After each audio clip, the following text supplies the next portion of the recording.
Nous allons lire dans Exode 33, à partir du verset 18, jusqu'à Exode 34, la fin du chapitre, verset 35. Je lis dans la version seconde 21 et dans les Bibles blanches comme ça de l'Église, c'est à la page 64, 65.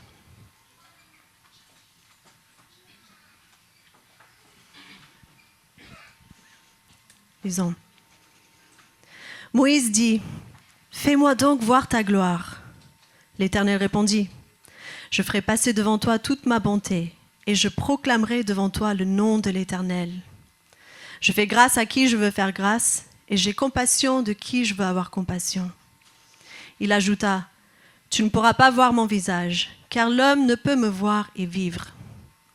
L'Éternel dit: Voici un endroit près de moi.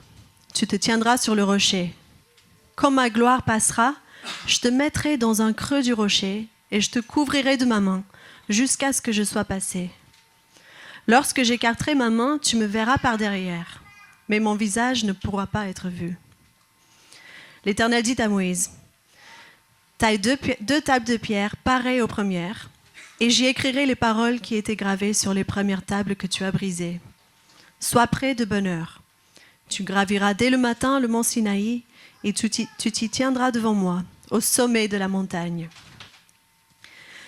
Que personne ne monte avec toi et qu'on ne voit personne sur toute la montagne.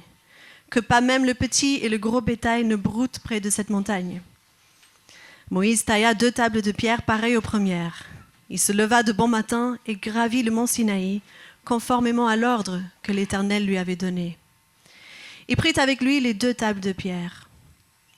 L'Éternel descendit dans une nuée, se tint là près de lui et proclama le nom de l'Éternel. L'Éternel passa devant lui et s'écria: L'Éternel, l'Éternel est un Dieu de grâce et de compassion, lent à la colère, riche en bonté et en vérité. Il garde son amour jusqu'à 1000 générations. Il pardonne la faute, la révolte et le péché. Mais il ne traite pas le coupable en innocent. Et il punit la faute des pères sur les enfants et les petits-enfants jusqu'à la 3e et à la 4e génération. Aussitôt Moïse s'inclina jusqu'à terre et adora. Il dit: Seigneur, si j'ai trouvé grâce à tes yeux, que le Seigneur marche au milieu de nous, même si c'est un peuple réfractaire.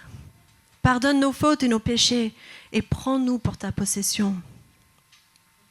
L'Éternel répondit: Voici, je conclus moi-même une alliance. Je vais accomplir devant tout ton peuple des merveilles qui ne se sont produites en aucun pays, ni chez aucune nation. Tout le peuple qui t'entoure verra l'œuvre de l'Éternel, et ce que j'accomplirai par toi inspirera de la crainte. Respecte bien les commandements que je te donne aujourd'hui. Je chasserai devant toi les Amoréens, les Cananéens, les Hittites, les Phéréziens, les Héviens et les Jébusiens. Prends bien garde de ne pas faire alliance avec les habitants du pays où tu dois entrer, de peur qu'ils ne soient un piège pour toi. Au contraire, vous démolirez leurs autels, vous briserez leurs statues et vous abattrez leurs poteaux sacrés. Tu ne te prosterneras pas devant un autre Dieu, car l'Éternel porte le nom de jaloux. Il est un Dieu jaloux. Prends bien garde de ne pas faire alliance avec les habitants du pays. Ils risqueraient de t'inviter lorsqu'ils se prostituent à leur Dieu et leur offrent des sacrifices. Et tu mangerais des victimes qu'ils ont sacrifiées. Tu prendrais de leurs filles pour tes fils, et celles-ci, en se prostituant à leur Dieu, entraîneraient tes fils à se prostituer à leur Dieu. Tu ne te feras pas de Dieu en métal fondu.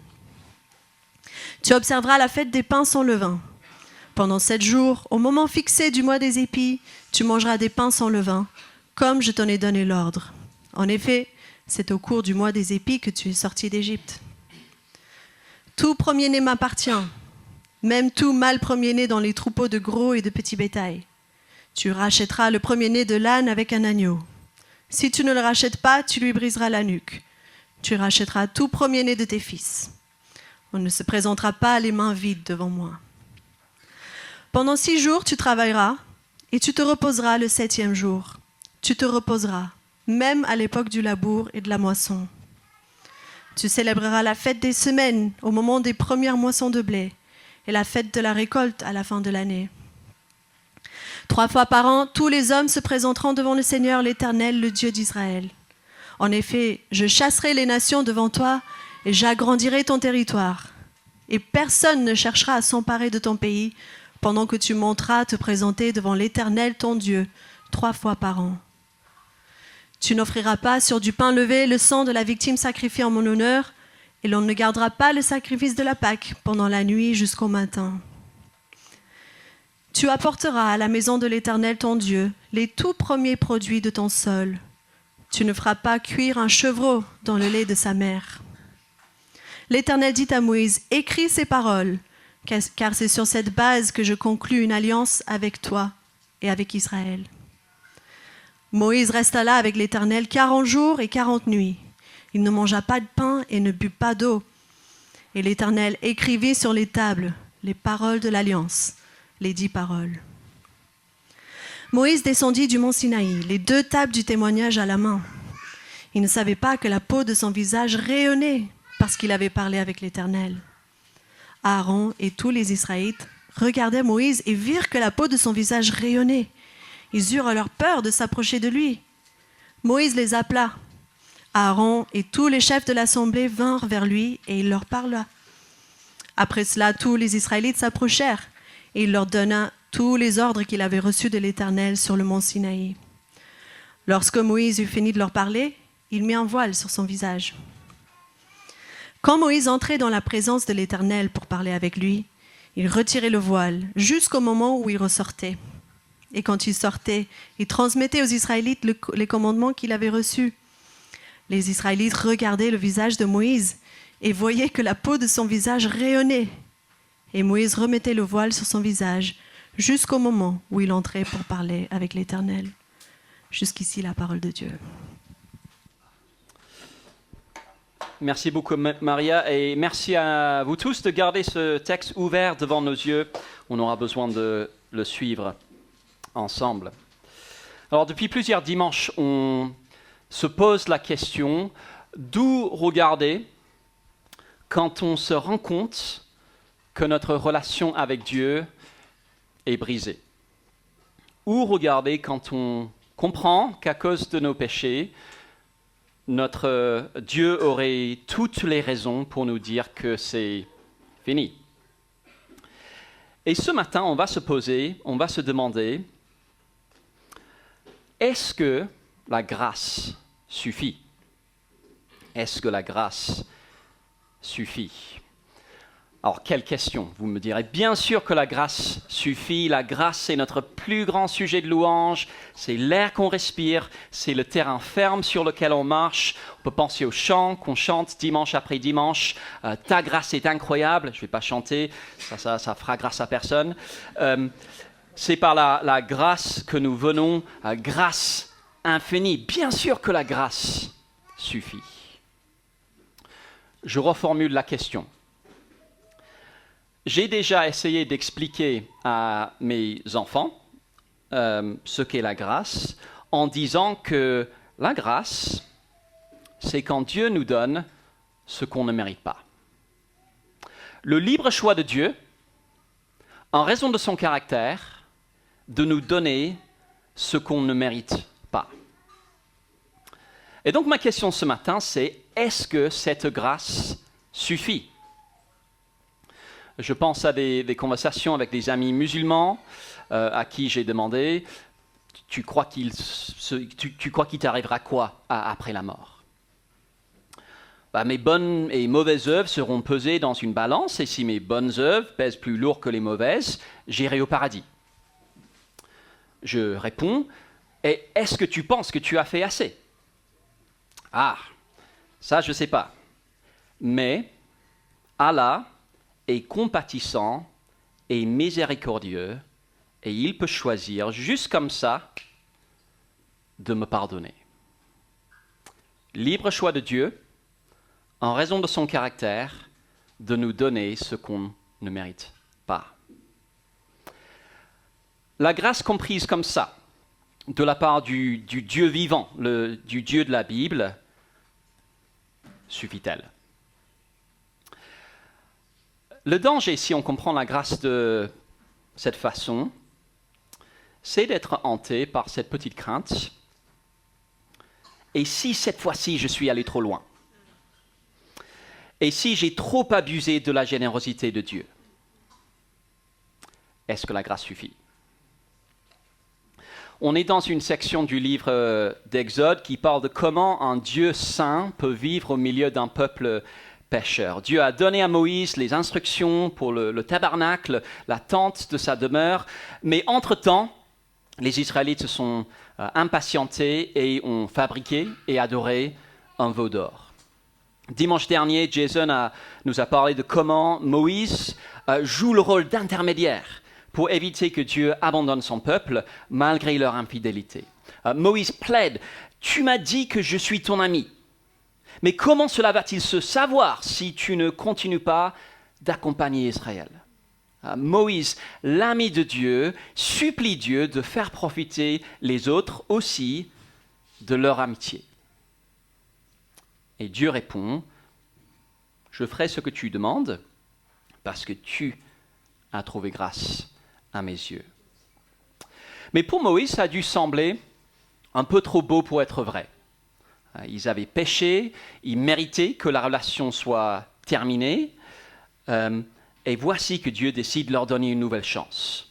Et donc Moïse demande une confirmation. « Fais-moi donc voir ta gloire. » Pourquoi cette demande? Si on est chrétien, on prend peut-être pour acquis que Dieu pardonne. On a lu la suite de l'histoire. Pas Moïse. Il connaissait les promesses de Dieu pour son peuple. Il avait vu la patience de Dieu envers son peuple.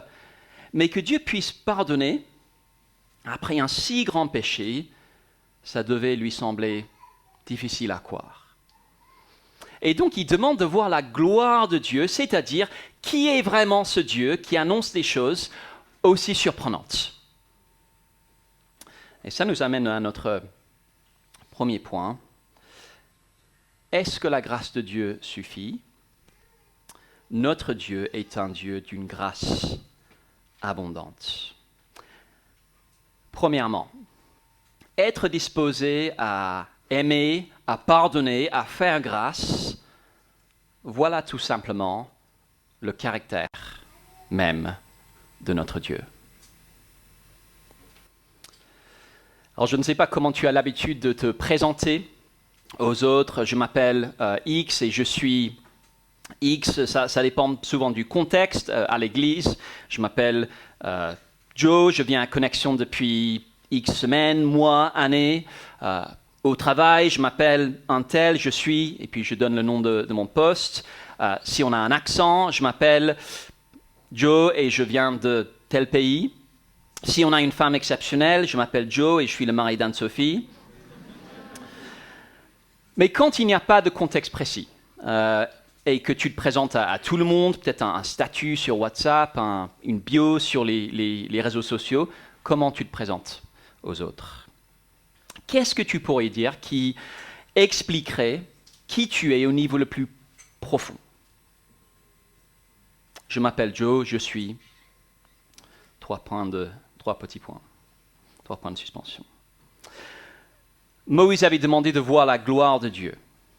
Il remonte sur le mont Sinaï, nouvelle table de pierre à la main pour remplacer celle qu'il avait cassée.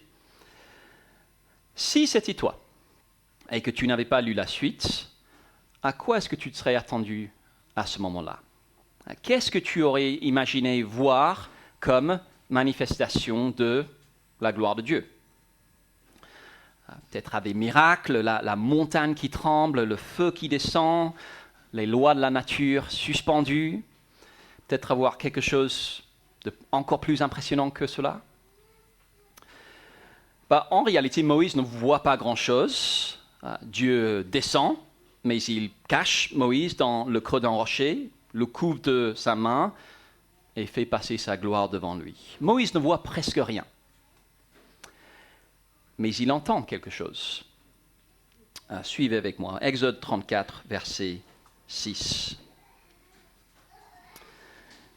L'Éternel passa devant lui et s'écria, « L'Éternel, l'Éternel est un Dieu de grâce et de compassion, lent à la colère, riche en bonté et en vérité. » Il garde son amour jusqu'à 1000 générations. Il pardonne la faute, la révolte et le péché. Je m'arrête là pour l'instant. Creusons ces paroles. Dieu proclame son nom, l'Éternel, Yahweh en hébreu, un nom qui exprime sa liberté de se définir lui-même comme il veut. Je suis qui je suis, je serai qui je serai. Et il répète ce nom, l'Éternel, l'Éternel, comme pour insister sur le fait que ce qu'il annonce à ce moment-là sera la présentation par excellence de qui il est. Et puis il y a ces paroles majestueuses qui suivent et qu'on gagnerait à apprendre par cœur.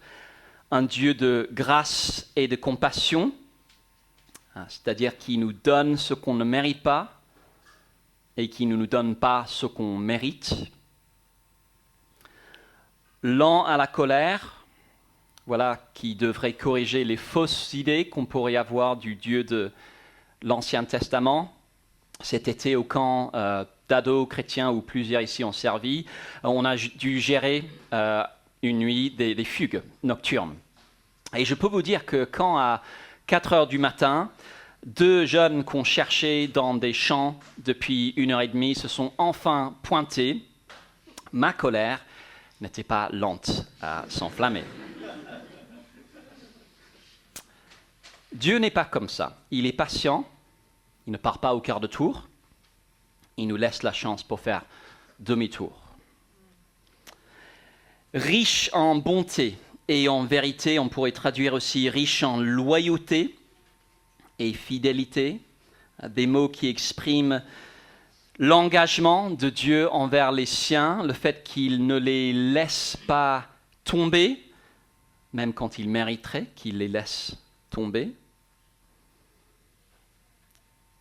Il garde son amour jusqu'à 1000 générations. Il pardonne la faute, la révolte et le péché. Il insiste. Son amour est tellement grand qu'il est prêt à pardonner même ceux qui lui ont craché au visage. En anglais, si on veut dire qu'une certaine vertu nous caractérise, il y a une expression qui dit « cette vertu-là, c'est mon deuxième prénom ». La patience, c'est mon deuxième prénom. L'honnêteté, c'est mon deuxième prénom. Alors, si quelqu'un a besoin de te dire que l'honnêteté est son deuxième prénom, il est probablement en train de te mentir. Mais ici, c'est comme si Dieu disait que le pardon, la grâce, l'amour immérité, c'est pas seulement son deuxième prénom, mais son premier prénom. Il y a 2 semaines, j'ai parlé de Catherine la Grande, l'impératrice russe, qui a dit « Le bon Dieu doit me pardonner, c'est son métier ». Attitude on ne peut plus présomptueuse. Ce n'est pas le métier de Dieu de pardonner. Il n'est sous aucune obligation de pardonner qui que ce soit. Ce n'est pas son métier. Mais c'est son nom.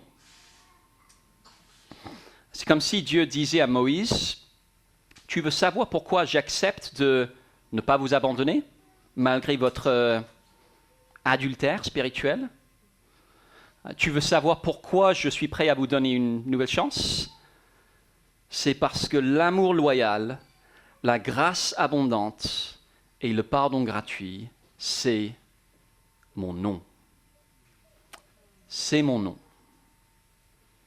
C'est de cette manière que j'ai voulu, sans être sous la moindre contrainte, me présenter au monde. Je suis un Dieu d'une grâce abondante. Voilà mon nom. Voilà mon caractère. Voilà ma gloire.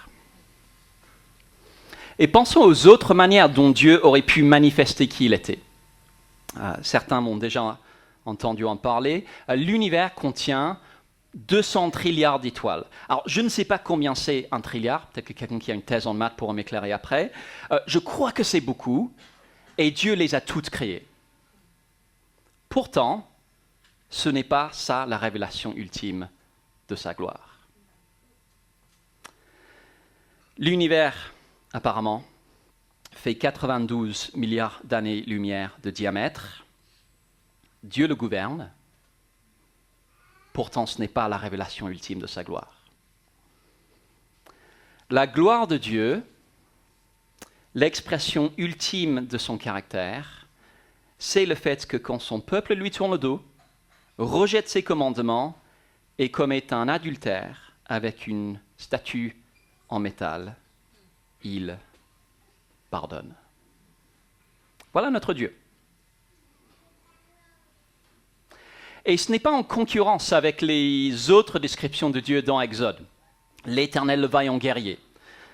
L'Éternel, mon étendard. L'Éternel, celui qui te sanctifie. Il y a plusieurs descriptions différentes de Dieu dans Exode. Mais ce n'est pas qu'il est parfois l'un, parfois un autre. Hier, je me sentis guerrier. Aujourd'hui, je vous sanctifie. Demain, je suis votre étendard. Dans cette présentation, le Dieu de grâce et de compassion, riche en amour et fidélité, elle résume et complète toutes les autres. On a vu l'engagement de Dieu pour son peuple dans Exode. On a vu qu'il se bat pour eux. Maintenant, on voit que cet engagement tient même lorsque son peuple se comporte comme ses ennemis. Il pardonne et il renouvelle la relation avec eux. C'est ce qu'on voit au verset 10. Dieu dit, « Voici, je conclus moi-même une alliance. Je vais accomplir devant tout ton peuple des merveilles qui ne se sont produites dans aucun pays, ni chez aucune nation. » La relation rompue est rétablie. Dieu accompagnera toujours son peuple. Il y a même une nouvelle bague de mariage, de nouvelles tables de pierre pour les 10 commandements. Et puis Moïse descend, visage rayonnant, le signe que la gloire de Dieu est toujours au milieu de son peuple.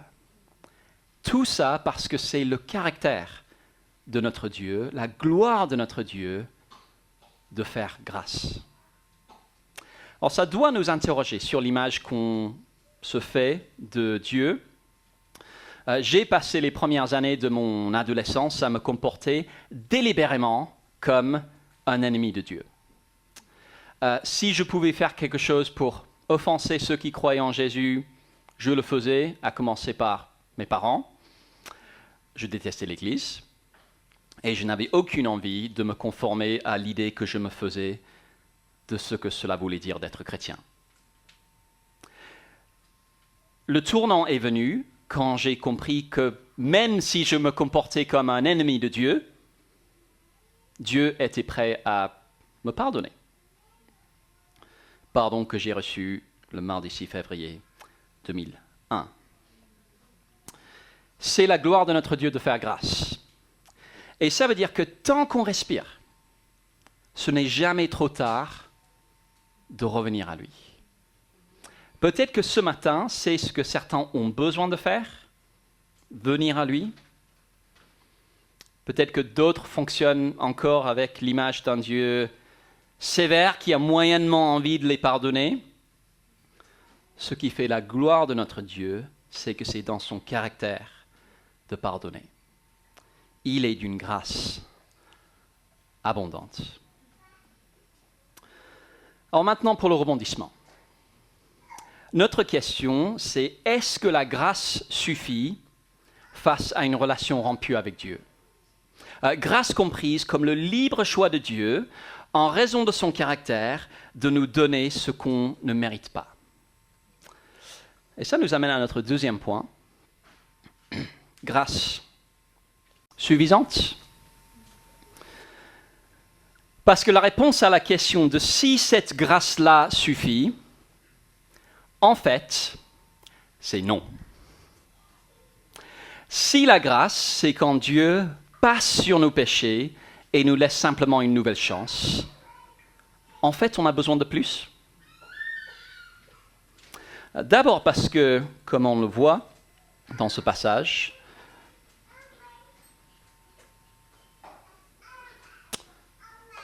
la justice de Dieu est toujours la même. Vous aurez peut-être remarqué que Dieu dit des choses de lui-même qu'on a sautées. Regardez encore le verset 7. Il garde son amour jusqu'à 1000 générations, il pardonne la faute, la révolte et le péché, mais il ne traite pas le coupable en innocent et il punit la faute des pères sur les enfants et les petits-enfants jusqu'à la 3e et à la 4e génération. Alors commençons par ce que ce verset ne veut pas dire. Il ne veut pas dire que Dieu punit des enfants innocents pour les péchés de leurs parents. Ailleurs dans Exode, Dieu dit qu'il punit celui qui a péché. Dans la langue originale, ce verset dit que Dieu visite les fautes des pères sur les enfants. Autrement dit que quand un parent pêche, il y a toujours des dégâts collatéraux pour les autres, et à commencer par sa famille. On peut peut-être penser à des situations tristes où les conséquences de l'alcoolisme, par exemple, d'un parent retombent sur les enfants.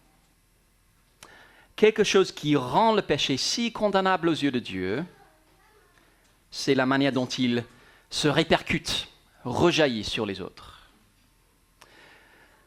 Mais si Dieu ne traite pas des innocents en coupables, toujours est-il qu'il ne traite pas non plus le coupable en innocent.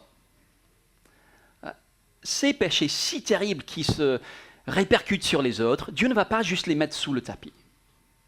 Imaginez qu'il le faisait. Imaginez que Dieu laissait faire le mal sans qu'il n'y ait jamais aucune justice qui soit faite. Ce serait atroce. À un moment donné, l'épée de son juste jugement doit tomber. La justice de Dieu est toujours la même. Ensuite, la grâce accordée aux Israélites ne suffit pas parce que l'alliance est toujours la même. Dieu renouvelle son alliance avec eux, mais ce n'est pas une nouvelle alliance. La base de leur relation était toujours les 10 commandements qu'ils étaient tenus de respecter, sous peine d'être maudits. Dieu leur a juste donné une deuxième chance pour réussir. Ce qui était un problème si, troisièmement, le peuple est toujours le même. Dans les versets 10 à 27, on a une liste de commandements, et on peut les lire et se dire, encore une liste ennuyeuse de règles, qu'est-ce que ça vient faire là? En fait, si on regarde de plus près, on voit que cette liste, dans les versets 10 à 27, se concentre sur 2 domaines. Comment éviter d'adorer des idoles et les fêtes religieuses à respecter. Les 2 domaines dans lesquels les Israélites venaient de pécher avec le veau d'or. Idoles, fêtes religieuses. C'est comme si Dieu leur rendait leur copie avec les remarques du professeur en rouge. Voici où vous devez vous améliorer pour réussir. Mais ça soulève une question. Est-ce qu'ils peuvent s'améliorer? Il y a une réplique d'un comique des années 60 que j'apprécie. Quelqu'un lui demande « Est-ce que tu dirais que tu as appris de tes erreurs ?»« Bien sûr, bien sûr. J'ai appris de mes erreurs et je suis sûr que je peux les répéter à l'identique. » Si le peuple est toujours le même, on peut leur donner une deuxième chance, mais pourquoi croire que ça se passera mieux cette fois-ci? Je peux essayer de courir 10 km en moins d'une demi-heure. Je peux demander à des athlètes professionnels de me regarder et de me donner des conseils pour m'améliorer. Mais le fait est que je ne vais jamais courir 10 km en moins d'une demi-heure.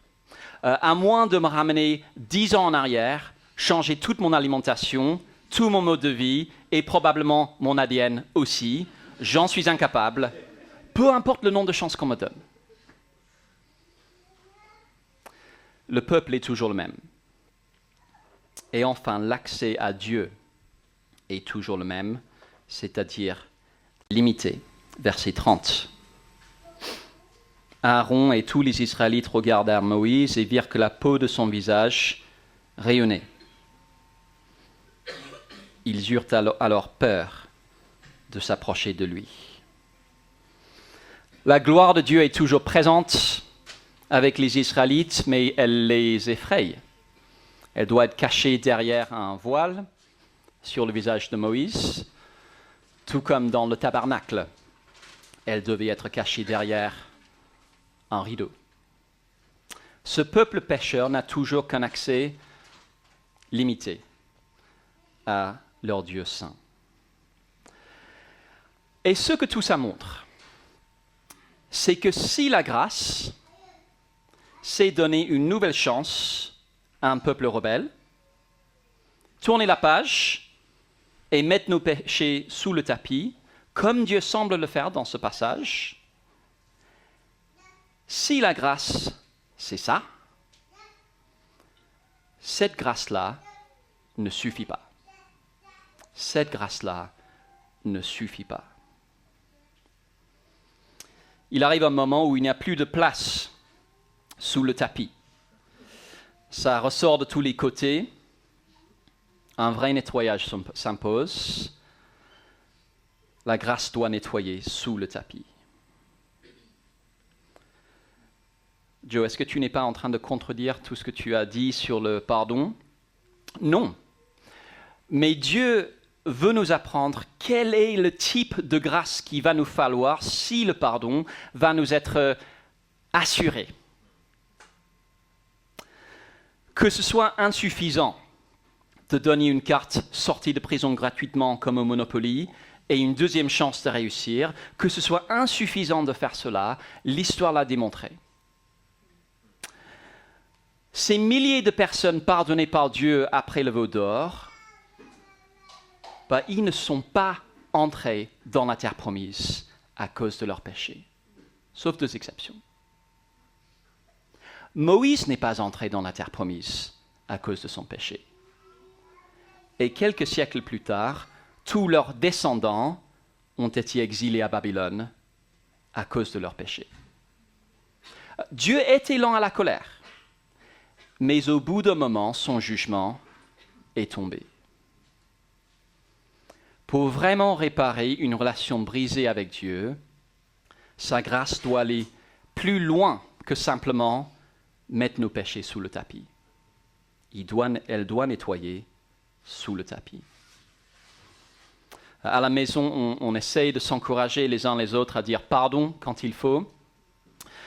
Pas évident d'éviter que le mot pardon devienne une sorte de formule magique qu'on doit dire de la bonne manière pour être valable. Pardon! Dis-le gentiment. Pardon! En regardant dans les yeux. Pardon! Mais le mot pardon n'est pas une formule magique. En fait, qu'est-ce que ça change de dire pardon? En un sens, rien. Le tort a été commis, le mal a été fait, rien ne dit qu'il ne sera pas refait. Pourquoi dire pardon suffirait pour réparer une relation? C'est juste un mot. Surtout une relation avec un Dieu saint. Alors comprenez-moi bien, le pardon est essentiel dans toute relation. Demandez à ma femme, elle a beaucoup d'occasions pour le faire. Mais si le pardon de Dieu va nous être garanti, il faut non seulement passer sur le péché, il faut payer pour le péché. Il faut non seulement donner une nouvelle chance, il faut nous changer. Exode 34 nous met face à une tension. L'amour, la compassion et la grâce de Dieu, des qualités qui font sa gloire, et en même temps, sa justice. Si on affirme que quelques-unes de ces qualités et pas les autres, c'est une idole, comme le veau d'or qu'on est en train d'adorer. Et donc, si la grâce de Dieu va vraiment réparer notre relation avec lui, elle doit descendre de la montagne, traiter le péché à sa racine et vaincre une bonne fois pour toutes le pharaon intérieur dans notre cœur. Autrement dit, elle doit descendre du mont Sinaï, s'incarner et monter au mont du Calvaire.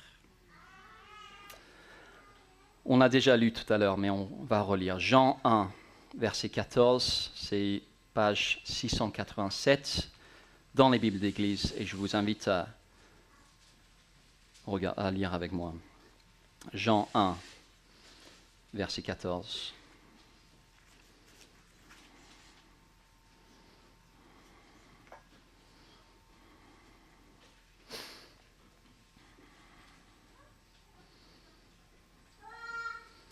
On lit ceci au sujet de Jésus. Et la parole s'est faite homme. Elle a habité, littéralement tabernaclé parmi nous, pleine de grâce et de vérité. Est-ce que ces mots vous rappellent quelque chose? Ils viennent tout droit du mont Sinaï. Et nous avons contemplé, vu sa gloire, chose que Moïse n'avait pas pu faire, une gloire comme celle du Fils unique venu du Père. Sur le mont Sinaï, Dieu avait annoncé sa gloire. Il avait annoncé que sa gloire, c'est sa grâce. En la personne de Jésus, cette grâce glorieuse s'est faite chair. Et à quel moment est-ce qu'on voit cette gloire briller le plus fort? On avance de quelques pages. Jean 17, verset 1. Page 702. Jean 17, verset 1.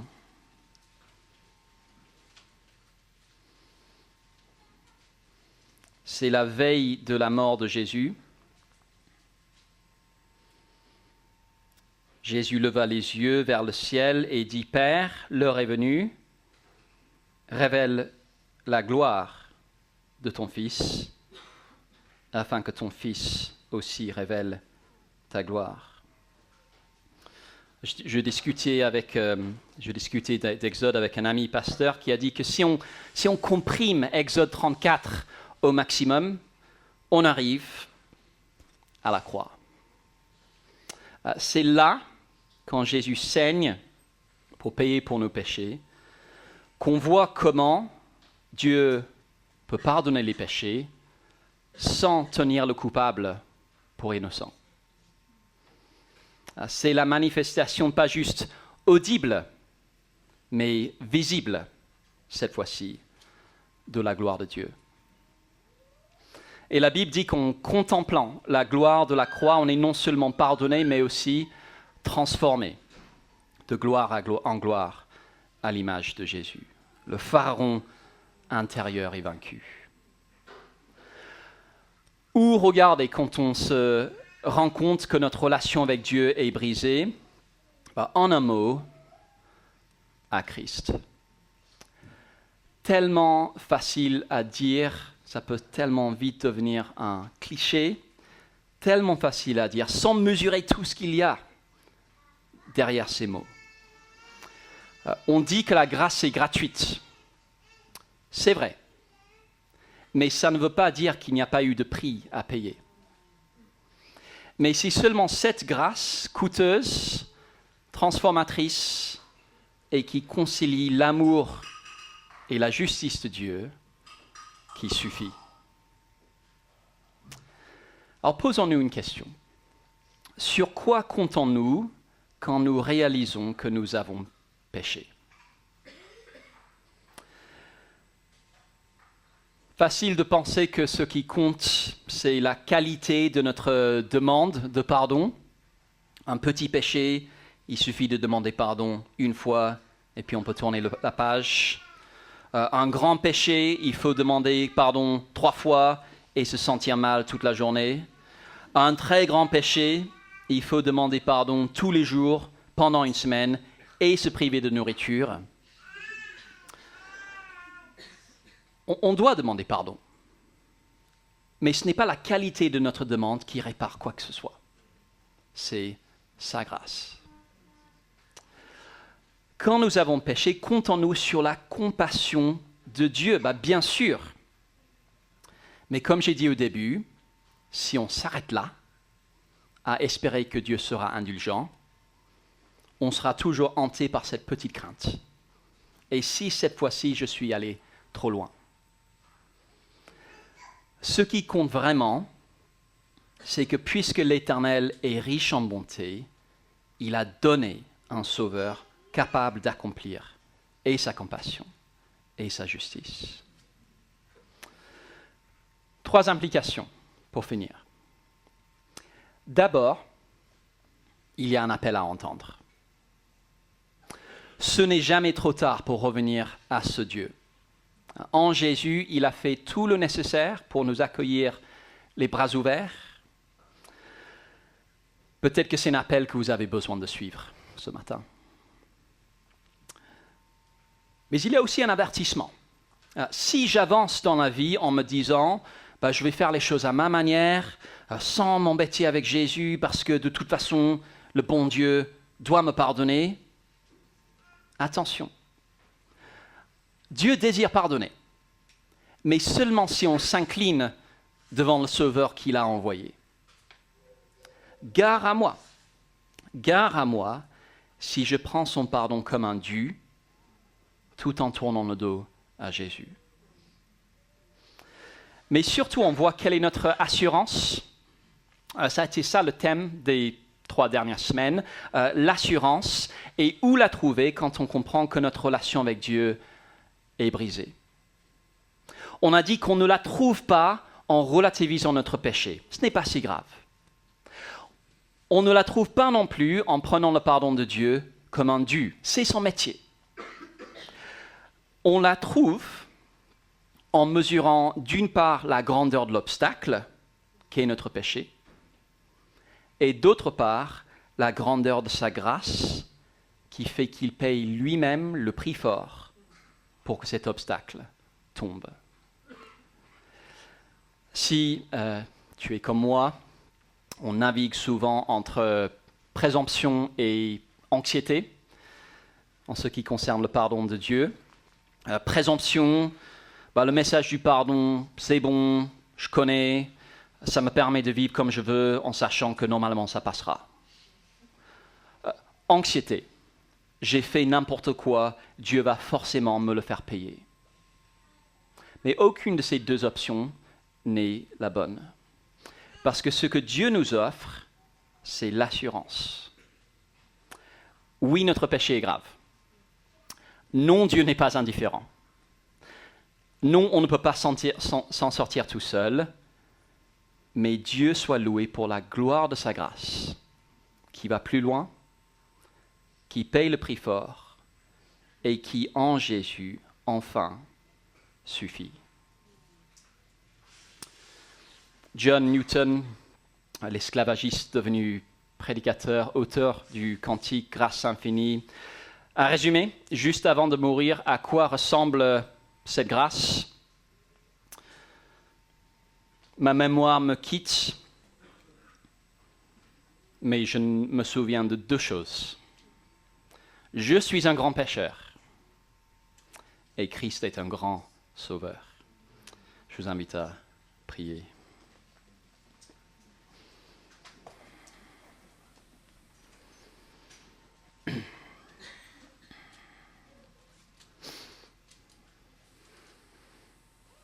L'Éternel est un Dieu de grâce et de compassion, lent à la colère, riche en bonté et en vérité. Il garde son amour jusqu'à 1000 générations. Il pardonne la faute, la révolte et le péché. Notre Dieu, on veut te louer pour la grandeur de ta grâce. Tu as voulu que ce soit ce qui exprime de façon ultime ta gloire. Merci Père parce que tu n'étais sous aucune obligation de faire les choses ainsi. Et merci aussi de nous confronter à la réalité de notre péché, de nous offrir un diagnostic honnête, réaliste. Merci aussi parce que tu es un médecin capable non seulement de diagnostiquer, mais aussi, en Christ et selon la richesse de ta grâce, de guérir. Au nom de Jésus. Amen.